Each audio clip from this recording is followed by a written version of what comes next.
Bonjour, ici le pasteur Joel Spinks et bienvenue à l'émission In Studio. Aujourd'hui, je continue à vous partager les choses qui sont sur mon cœur concernant le ministère dans les médias. Et je crois que c'est vraiment important pour nous, pour l'Église, qu'on puisse vraiment saisir cette vérité, que les médias, vraiment, c'est un ministère tellement important parce que c'est de cette façon qu'on peut rejoindre le plus grand nombre. Me voici au Canada, mais je peux vous apporter la parole de Dieu à partir de cette belle nation, mais dans votre nation, peu importe où vous vous retrouvez en ce moment. Et puis, c'est tellement important pour nous de saisir et d'investir dans les médias, mais aussi, je vous invite aujourd'hui à ouvrir votre cœur pour vraiment saisir des vérités, pour vous aider à comprendre comment vous pouvez vous investir si Dieu vous appelle à le faire d'une certaine façon.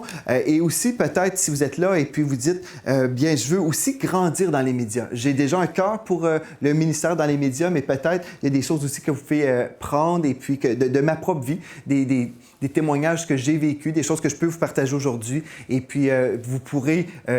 des fois, on peut entendre un témoignage et puis dire, OK, bien, moi, je vais prendre cette leçon de vie et l'appliquer pour ma propre vie pour éviter des détours et puis éviter des blessures. Donc, gloire à Dieu, j'espère que cette émission aujourd'hui sera une bénédiction pour vous. Donc, juste pour vous rappeler un peu ce que j'ai mentionné dans notre dernière émission, j'ai partagé une chose super importante, c'est qu'on doit évaluer nos motifs avant de se lancer dans le ministère des médias. Ceci dit, moi, j'ai commencé dans les médias dès l'âge de 11 ans, ne réalisant pas vraiment que j'étais dans les médias.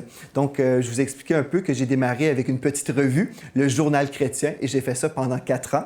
Ensuite, j'ai travaillé dans la radio pour l'émission de mon oncle, qui était mon pasteur à l'époque, et j'ai servi pendant plusieurs années dans cette émission de radio-là. Et ensuite, quand je suis allé à l'école biblique, j'ai fait partie d'une chorale qui était également télévisée, et puis j'ai travaillé dans les studios de télévision, en fait, les studios d'enregistrement pour changer un peu ou pour amplifier le son de la chorale qui était télévisée. Donc, j'ai commencé comme ça. Ça, c'était vers l'âge de 18 ans. Et puis ensuite, je me suis retrouvé à la télévision en Alberta, au Miracle Channel, quand j'avais 27 ans. Donc, voilà un peu mon parcours dans les médias. Et aujourd'hui, je suis ici, ici au Canada, ici au Québec, et puis je sers dans le ministère avec enseigne-moi.com. Donc, on dit gloire à Dieu pour sa main sur ma vie. Et je peux vous aider peut-être aussi pour votre propre vie si vous avez à cœur les médias. La chose que j'ai mentionnée dans notre émission précédente, c'est qu'il faut vraiment évaluer le motif. Quel est votre motif pour votre implication dans les médias? Certaines personnes vont dire, bien, moi, je veux me faire connaître, mais si c'est votre motif véritable, bien, vous avez besoin d'un changement de cœur parce que Dieu ne vous accordera pas sa faveur. Parce qu'en fait, si on est dans les médias, comme je l'étais à 11 ans, mon cœur, mon motif, c'était vraiment de gagner des âmes. Je voulais que les gens entendent parler du Seigneur Jésus. Et puis, si c'est votre motif, si vous dites, moi, j'aime les médias parce que je veux que ce message qui a transformé ma vie, je veux que ce message puisse vraiment circuler le globe, je veux vraiment gagner des âmes. Si c'est votre cœur, bien, gloire à Dieu, vous avez un bon motif et puis le Seigneur pourra certainement bénir ça. Mais en même temps, il faut comprendre aussi l'onction ou la grâce sur notre vie. Parce que si vous pouvez saisir vraiment l'onction sur votre propre vie, vous saurez comment vous investir dans les médias. Certaines personnes veulent tenir le micro dans les médias et si Dieu vous appelle à le faire, gloire à Dieu. D'autres personnes sont appelées à faire autre chose dans les médias. Il y a tellement de possibilités d'implication et il y a un moment, par exemple, comme dans ma propre vie, où j'ai servi dans l'ombre, dans les médias et après un bout de temps, le Seigneur m'a emmené dans la lumière. Donc, il y a des saisons dans la vie, il faut discerner ces saisons-là et puis en même temps, il faut comprendre que le Seigneur a un plan dans toutes ces choses-là et ne pas être frustré. Donc, comprenez premièrement, il faut avoir un bon motif. Le bon motif, c'est de gagner des âmes et puis, on doit évaluer la grâce sur notre vie. Et puis, cette grâce-là nous accorde une faveur surnaturelle pour le ministère. Si je vous partage un peu maintenant mon témoignage concernant mon arrivée à la télévision au Miracle Channel, comment ça s'est passé? À l'époque, mon épouse et moi, on se promenait, on allait prêcher l'Évangile aux États-Unis et puis on travaillait déjà dans le milieu anglophone pendant des années de temps. Pendant 4 ans et demi, on était évangéliste aux États-Unis. Et puis, lors de notre dernier voyage aux États-Unis, mon épouse me disait « J'aimerais ça travailler au Canada. J'aimerais ça servir pour rejoindre ma propre nation. » Et puis, finalement, ce qui s'est produit, on a été invité à l'antenne de télévision Miracle Channel pour parler un peu au sujet de mon livre que je venais d'écrire sur la guérison divine. Et puis, on était là sur le plateau de l'émission de télévision Lifeline. Mon épouse et moi, on était là et on était en entrevue avec Dr. Dick et Joan Dewar, les présidents fondateurs de l'antenne de télévision Miracle Channel. Et puis, on était là, on parlait de mon livre, on parlait de la guérison divine, on parlait du Seigneur et comment le Seigneur avait mis sa main de guérison sur mon épouse Mathilde. Et puis, pendant qu'on parlait, l'animateur, le président de l'antenne de télévision, Dr. Dick Dewar, me disait « Mais vous parlez le français? » Et puis, on a dit « Oui, on parle le français. On est Québécois. » Et puis, ce qui s'est produit, bon, on est allé aux pauses publicitaires. Et puis, pendant la publicité, Dr. Dick Dewar disait encore « Well, you're French speaking. Vous parlez le français. » Puis on a dit, oui, on parle le français. Mais vous êtes Québécois. Oui, nous sommes Québécois, nous venons du Québec. Ah, mais là, 4-5 fois, il nous pose la question, mais vous parlez le français? Et puis oui, on parle le québécois.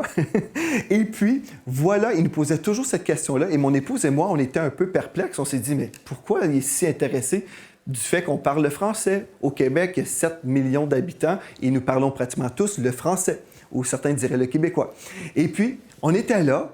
Et puis, on était un peu surpris. Après l'émission de télévision, le président Dr. Dick Dewar m'a demandé, il dit, écoute, je veux que tu déménages ici en Alberta. On venait de faire seulement 1 heure d'émission avec lui. On ne le connaissait pas vraiment. Nous, on pouvait le connaître parce qu'on le suivait à la télévision. Mais lui, il ne nous connaissait pas personnellement, sauf on avait passé 1 heure à la télévision comme ça. Et puis, il est là, il nous dit, je veux que tu déménages ici. Je veux que tu sois pasteur dans notre église. Et puis, je veux t'offrir un travail à l'antenne de télévision. Et puis, vous savez, quand on fait juste 1 heure comme ça, on se pose la question, est-ce que c'est vraiment possible que cela m'arrive? Et puis, finalement, on retourne au Québec parce qu'on était juste là en vacances, en voyage plutôt, pour faire le tournage de la télévision. Et puis, je disais à mon épouse, « Ah, c'est super, cet homme-là nous offre un travail, mais il n'a jamais parlé d'un salaire. Et qui va déménager à l'autre extrémité du pays sans avoir une garantie, sans avoir une offre de salaire? » Et puis, vous savez, moi, je me suis dit, bon, il n'est pas vraiment sérieux. Mais ce que j'ai compris, c'est que le Dr. Dick Dewar avait fait une semence d'un certain montant, en fait, et puis son épouse et lui avaient décidé, nous allons faire une semence pour rejoindre le peuple francophone et nous allons croire que Dieu va nous envoyer quelqu'un pour rejoindre le peuple francophone. Et c'est pour ça, lorsqu'on faisait l'émission de télévision avec lui, il était vraiment intéressé du fait qu'on parlait le français.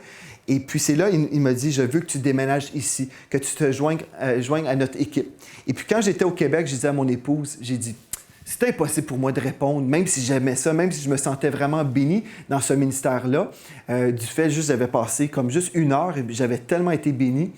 Mais j'ai dit à mon épouse, c'est ridicule, qui va aller à l'autre bout du pays et puis vendre la maison et tout faire quand le pasteur, président, ne m'avait même pas parlé de salaire. Je me suis dit, c'est pas normal, c'est pas raisonnable pour moi d'accepter une telle offre. Donc, là, j'étais géré par la raison. Et puis, j'ai dit à mon épouse, je vais aller écrire un courriel pour répondre au pasteur. Je vais lui envoyer un mail et lui dire « merci, mais non merci ». Donc, je suis là en train de taper à l'ordinateur. Je suis en train d'écrire ici au Dr. Dick Dewar, lui disant « merci, mais non merci ». Et juste avant que j'envoie le courriel, le téléphone a sonné. Et puis, c'était ma sœur Carole qui m'a appelé. Elle me dit « Mais Joël, qu'est-ce que tu fais en ce moment? » J'ai dit « Je suis en train d'écrire un courriel. » Et puis, j'expliquais que vraiment, je ne me sentais pas en paix. J'étais vraiment perturbé en dedans dans mon cœur, mais je me disais, ça ne fait aucun sens. Et là, ma sœur me dit, mais pourquoi tu ne lui demandes pas simplement d'élaborer? Demande-lui d'élaborer un peu. Et puis, j'ai dit, ah, c'est pas fou, ça. Donc, au lieu de dire non merci, je me suis dit, je vais lui demander d'élaborer. Donc, je supprime mon courriel et puis je me mets à taper un autre courriel, lui disant, voici mon deuxième courriel, j'aimerais avoir plus de détails. Et quand j'ai envoyé ce courriel-là, le moment que j'ai envoyé le courriel, dans mon esprit, je savais que Dieu m'appelait à partir et quitter le Québec et me joindre à son équipe. Et puis j'ai dit à mon épouse, je me souviens, je suis monté en haut dans la cuisine. À l'époque, on habitait dans une maison où la cuisine était au rez-de-chaussée, mon bureau au sous-sol. Et puis là, je monte en haut dans la cuisine et je dis à mon épouse, j'ai la conviction dans mon esprit que nous devons quitter le Québec pour aller rejoindre ce ministère en Alberta. Et puis ma femme me dit, j'ai la même conviction, on doit répondre à l'appel de Dieu. Et puis j'ai dit à ma femme, même si on ne me donne pas de salaire, je suis prêt à travailler, même aller dans un magasin s'il faut. Et puis je ne sais pas comment on va faire, mais je ressens dans mon esprit, on doit répondre à l'appel de Dieu. Donc on a annoncé à notre famille, à tous dans notre parenté, on a dit, on quitte, et puis les gens nous posaient la question, « Ah oui, tu as eu une offre d'emploi? » Non, en fait, on s'en va. Et puis on devait expliquer comme ça. Et quand j'ai envoyé le courriel, pas longtemps après, le président de l'antenne de TV m'appelle à la maison, et puis il me dit, Joël, t'es prêt à déménager en Alberta? J'ai dit, oui, on déménage. Il dit, et si je t'offrais ce salaire? Et là, il me dit le montant. Si je t'offrais ce salaire, est-ce que tu accepterais? Et puis, c'est certain, c'était le plus glorieux salaire que j'avais eu de ma vie.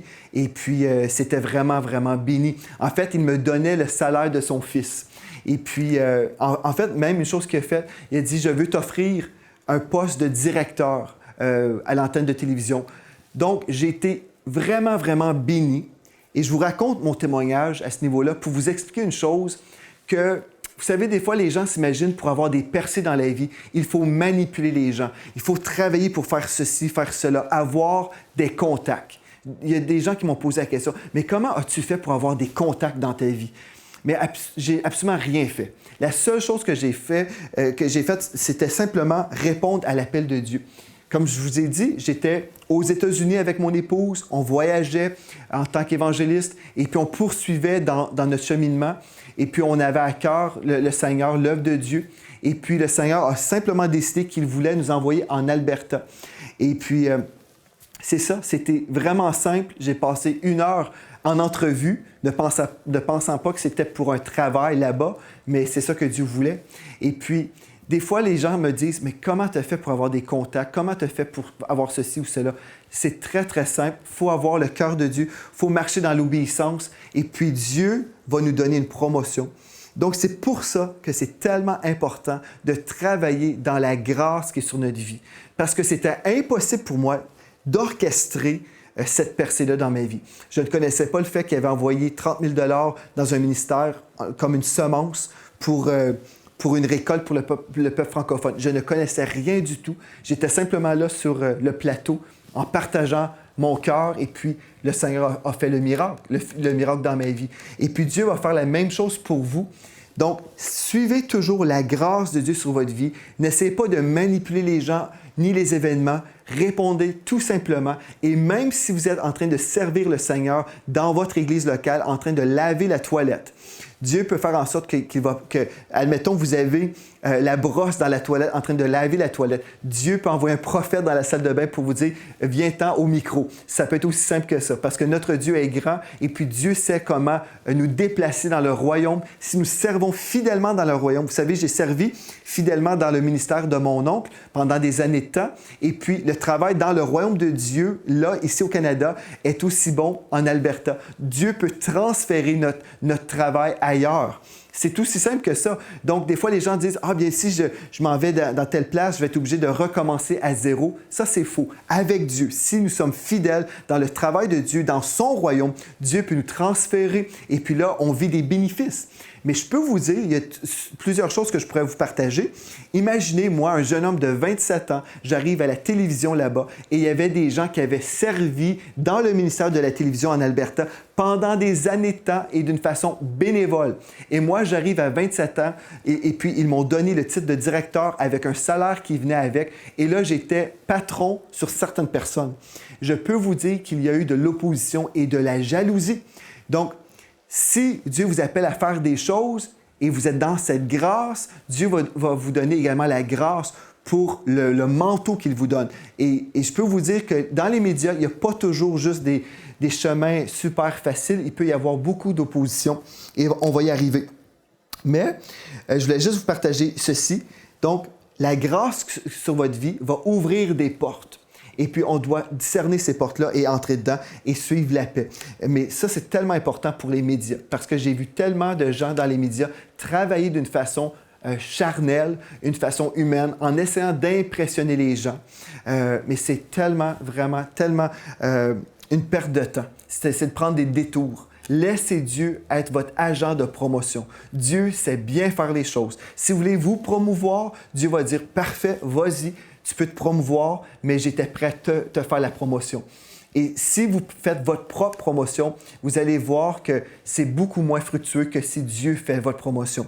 Et si vous avez un cœur pour Dieu, vous avez un cœur pour les hommes, vous servez le Seigneur fidèlement, peu importe, vous faites peu importe ce que vous pouvez, Dieu va vous accorder son onction et sa promotion. Donc, une autre chose qu'on veut comprendre aujourd'hui, c'est comprenez la réalité de la guerre spirituelle. Nous sommes dans une guerre spirituelle. Quand on parle des médias, pour moi, je pense à la guerre spirituelle. J'ai été dans un ministère, comme je vous dis, à Bâton-Rouge, en Louisiane. Ce ministère est passé par une grande tempête. Et puis, j'ai vu que Satan a voulu détruire ce ministère-là, un ministère dans les médias qui prêchait le salut du Seigneur Jésus. Et pour détruire le message, Satan a essayé de détruire le messager. Et puis, il va toujours avoir des esprits qui vont venir attaquer le ministère médiatique. Et avant de vous lancer dans le ministère médiatique, vous devez comprendre que c'est une très grande guerre, une très grande guerre. Parce qu'en fait, si nous comprenons que dans notre monde spirituel, il y a des démons, et puis quand on arrive dans les médias, c'est comme on est l'armée de l'air. L'armée de l'air qui arrive et qui dit au royaume des ténèbres, ça fait longtemps que tu es là, ça fait longtemps que tu es là en train de diffuser les déchets sur l'humanité. Et puis, nous, on va reprendre ce territoire et on va proclamer la sainteté dans les médias. On va proclamer le salut en Jésus par cette armée de l'air qui se mobilise. Donc, réalisez ceci, quand on se dresse contre l'ennemi, l'ennemi va également attaquer. Mais c'est tellement important. Je vais vous lire un texte que vous connaissez sûrement très, très bien. Dans Éphésiens chapitre 6 et le verset 12, nous lisons « Car nous n'avons pas à lutter contre la chair et le sang, mais contre les dominations, contre les autorités, contre les princes de ce monde de ténèbres, contre les esprits méchants dans les lieux célestes. » Au verset 13, « C'est pourquoi prenez toutes les armes de Dieu afin de pouvoir résister dans le mauvais jour et tenir ferme après avoir tout surmonté. » Donc, on est dans une guerre spirituelle. Et certainement, il y a une guerre spirituelle dans une église locale. Mais on comprend qu'une église a un impact, et gloire à Dieu, oui, on peut avoir un impact localement, mais quand un ministère est dans les nations, bien, comprenez ceci, que l'attaque va être encore supérieure, certainement, parce qu'on a plus d'influence dans les médias qu'une église locale. Une église locale peut avoir une influence, gloire à Dieu, mais dans les médias, on va vraiment toucher plus de personnes. Par exemple, aujourd'hui, je peux prêcher dans une église de 200 personnes, par exemple, et puis 200 personnes peuvent être touchées. Si je fais des CD dans mon église, bien peut-être une personne va prêter, donner un CD, et puis peut-être je peux rejoindre 400 personnes. Mais quand je suis dans les médias, un message comme aujourd'hui, peut-être 100 000 personnes vont pouvoir l'entendre. Donc, on dit gloire à Dieu pour ça, mais on doit également comprendre qu'il va y avoir des attaques qui vont venir, qui vont être supérieures aux attaques qu'on va vivre dans l'Église locale. Ceci dit, la consécration doit également être supérieure. On doit se consacrer. Si vous dites, « moi, j'accorde les médias », mais vous ne voulez pas payer le prix dans la consécration et marcher dans la sainteté, vous risquez d'avoir vraiment beaucoup de problèmes. Et je l'ai vécu à Bâton-Rouge, j'ai vu des choses là-bas. Et puis, je l'ai vu à plusieurs reprises, en fait. J'ai été témoin de plein de belles choses dans le ministère, mais j'ai vu également beaucoup de souffrances, même dans le ministère des médias, où l'ennemi a essayé de détruire des ministères médiatiques. Donc, on doit vraiment être conscient de ça. On est dans une guerre et puis on doit se tenir ferme pour résister dans le mauvais jour. Et puis, on doit comprendre également que la consécration est importante aussi, même parce que l'opposition va venir non seulement à partir, on parle des esprits méchants dans les lieux célestes, mais même l'ennemi va susciter des gens dans l'Église pour opposer l'œuvre de Dieu. Oui, même dans l'Église, il peut y avoir des gens qui vont s'opposer aux médias. Les gens vont dire, mais j'ai pas vraiment la vision des médias. Et les gens, des fois, dans l'Église locale, si vous êtes dans une Église, vous devriez tous être dans une Église, mais si vous êtes là, il y a des gens qui vont peut-être vous dire, moi, je n'ai pas à cœur les médias. Mais qu'est-ce que ça change, les médias? Et des fois, les gens s'imaginent médias égale caméra. Et oui, certainement, on va avoir besoin des caméras pour faire les médias. En tout cas, les médias à la télévision ou sur Internet. Mais quand on parle de médias, on ne parle pas de l'aspect technique comme tel. On parle vraiment de la diffusion de l'Évangile du Seigneur Jésus-Christ. Et puis, les gens doivent comprendre ça, justement. Quand on parle des médias, on parle d'un public qu'on va rejoindre avec la bonne nouvelle.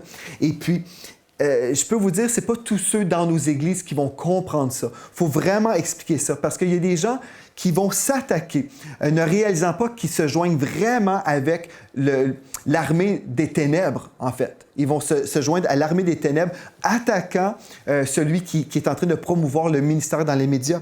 Dans l'Apocalypse 12 et le verset 10, en parlant de Satan, ça dit « Il a été précipité l'accusateur de nos frères, celui qui les accusait devant notre Dieu jour et nuit. » Donc, Satan accuse. Il veut toujours trouver une façon de faire tomber des ministères médiatiques. Il va prendre des chrétiens qui aiment le Seigneur, mais qui sont séduits, et puis ils vont accuser. Et puis, ces accusations-là, en fait, c'est comme des paroles de malédiction qui vont être envoyées contre les ministères médiatiques pour faire tomber l'œuvre de Dieu. Donc, vous devez comprendre ceci, que l'opposition va être supérieure, donc votre consécration doit être supérieure, et vous devez avoir vraiment la conviction que vous allez demeurer dans l'appel de Dieu, peu importe les épreuves qui vont venir. Et puis, une autre chose importante qu'on doit comprendre, c'est qu'on doit accepter de mourir à l'opinion des gens. Si vous servez dans les médias, vous devez mourir à l'opinion des gens. Ça, c'est bon pour quelqu'un qui va servir dans une église locale seulement.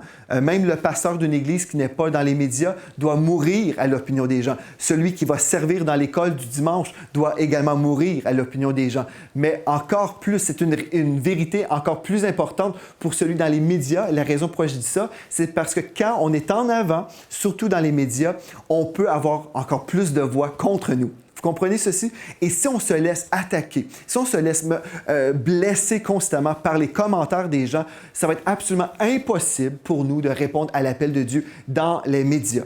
Je peux vous prêcher un message, par exemple. Je prêche des paroles, j'ai un cœur droit devant Dieu, je veux communiquer l'amour de Dieu. Quelqu'un peut entendre ce même message et totalement le tordre ce message-là et finalement, on va répéter que j'ai enseigné une chose, en fait, qui était carrément le contraire de ce que je venais de partager. Et c'est arrivé même au tout début de notre Église. Mon épouse est revenue à la maison me disant, les gens disent que tu enseignes telle ou telle chose. Et puis, ma femme Mathilde me disait, mais je sais, c'est faux, mais on répète toutes sortes de choses. On répète toutes sortes de choses concernant le ministère. Et puis, j'ai dit à mon épouse, à l'époque, j'ai dit, Mathilde, tu dois mourir à l'opinion des gens. Et je dois me le dire également, je dois mourir à l'opinion des gens. Parce que si je vis pour plaire aux hommes, ça va être absolument impossible de faire ce type de ministère. Parce que les voix vont se multiplier et les gens vont parler. Certains vont bénir, certains vont prier pour les ministres dans les médias, mais d'autres vont maudire. Et puis ici, je parle des chrétiens. Même les inconvertis peuvent maudire. On sait qu'il y a une guerre spirituelle des fois quand l'onction de Dieu vient, le message est semé dans le cœur des gens et celui qui ne connaît pas Dieu peut être rebelle pendant un temps et même maudire le prédicateur qu'il voit à la télévision. Mais même dans l'Église, c'est juste une réalité. On doit être conscient que ce n'est pas tous les gens qui se disent chrétiens qui vont bénir l'œuvre de Dieu ou qui vont comprendre l'importance des médias. Mais on peut avoir même plusieurs personnes qui vont s'opposer. Êtes-vous prêts? Si vous dites, bien, je crois que Dieu m'appelle aux médias. Êtes-vous prêt à vivre de l'opposition? Êtes-vous prêt à rencontrer des gens qui vont essayer de vous détruire? Vous êtes dit, mon doux, Pasteur Joël, c'est assez heavy duty, hein, comme on dirait ici au Québec. C'est assez lourd ce que tu me dis. Mais je vous dis juste la vérité. Je vous dis simplement la vérité. Il va y avoir de l'opposition et c'est toujours les esprits méchants dans les lieux célestes. En fait, c'est vraiment l'ennemi qui veut empêcher ce ministère-là parce que c'est un ministère hyper dangereux pour son royaume. Le royaume de l'ennemi veut prendre du terrain, il veut dominer. Et nous, les enfants de Dieu remplis du Saint-Esprit, on veut propager la bonne nouvelle du Seigneur Jésus. Et puis, on avance et on déclare la parole de Dieu. Et puis, gloire à Dieu, il y a des âmes de sauver et il y a quelqu'un qui est en train de perdre des personnes dans ses rangs et c'est le diable qui est le perdant. Mais gloire à Dieu, on va poursuivre, peu importe. Mais c'est important pour vous de comprendre ceci. Et puis, on peut voir dans Matthieu, chapitre 5, le verset 11, il est écrit ici, « Heureux serez-vous quand les hommes vous insulteront et vous persécuteront. » Heureux serez-vous. Donc, on doit se réjouir. « Heureux serez-vous quand les hommes vous insulteront et vous persécuteront lorsqu'ils répandront toutes sortes de calomnies sur votre compte à cause de moi. » Donc, vous devez être fort, frères et sœurs. Vous devez être fort si vous êtes appelés dans les médias. Et je crois que le Seigneur m'a formé d'une certaine façon parce que quand j'ai commencé à l'école, quand je suis allé à l'école au primaire, je me souviens, je prêchais Jésus. Dès l'âge de 5 ans, j'ai commencé à annoncer la bonne nouvelle aux gens dans mon entourage à l'école. Et c'est à ce moment-là où j'ai réalisé qu'il y avait un prix à payer, même lorsque j'avais 5 ans. Les enfants se prosternaient devant moi à l'école, se moquaient de moi, disaient « Alléluia, Alléluia ». Et puis, les enfants voulaient me décourager. Mais en fait, ce n'était pas vraiment des enfants. C'était les esprits méchants qui voulaient m'empêcher d'être engagé avec Jésus. Et à cette époque-là, vers l'âge de 5-6 ans, j'ai dû prendre la décision de vraiment suivre le Seigneur. Je me souviens, j'avais dit à ma mère une journée en revenant de l'école, j'ai dit « Maman, les enfants sont là, les enfants se prosternent devant moi, les enfants se moquent. » Et puis ma mère me dit « Heureux serez-vous. Tu dois te réjouir, Joël, parce que tu as été trouvé digne d'être un enfant de Dieu, à être persécuté pour le nom du Seigneur Jésus. » Et je me souviens une fois, au tout début de mon ministère en Alberta, au début de mon ministère à la télévision, je me suis même retrouvé sur un site web parmi les faux prophètes parce que j'enseignais une certaine doctrine. Et puis, on pourrait être tout à l'envers et dire « Oh, mon doux, on m'accuse d'être un faux prophète. » Et puis, je ne vous dirais même pas la doctrine, ça ne vaut pas la peine. Mais à côté de mon nom se retrouvait le nom de Billy Graham. Et puis, je me suis dit « Ah, bon, si même Billy Graham est un faux prophète selon ces gens-là, ça ne vaut vraiment pas la peine. » Donc, on doit comprendre ceci, il va y avoir de l'opposition. Des gens vont essayer de vous empêcher de vous tenir pour la vérité et proclamer la bonne nouvelle. Mais heureux serez-vous quand les hommes vous insulteront et vous persécuteront. Donc ça fait partie de l'appel de celui dans les médias. Et puis, on peut dire, bien, gloire à Dieu pour ça. Alléluia, je vais continuer, je vais servir le Seigneur de tout mon cœur, peu importe. Et demain, ce que j'aimerais faire dans notre prochaine émission, j'aimerais vraiment vous partager d'autres choses concernant le ministère, mais peut-être sur le plan un peu plus pratique. J'ai toujours servi dans les médias devant la caméra, jamais vraiment en arrière. Il y a certaines choses que je vais pouvoir vous partager également. Mais aujourd'hui, je voulais vraiment vous partager des choses de mon cœur, des expériences de ma vie pour vous aider à préparer votre cœur. Avez-vous les bons motifs? Voulez-vous vraiment répondre à l'appel de Dieu pour avancer le nom du Seigneur, pour proclamer le nom du Seigneur? Si c'est votre cas, bien moi je dis gloire à Dieu. Et puis si vous êtes prêt à payer le prix dans la consécration et également en vous tenant là pour la vérité, peu importe les vents contraires, bien gloire à Dieu, vous êtes bien partis. Donc merci d'avoir été là et à la prochaine fois, soyez richement bénis.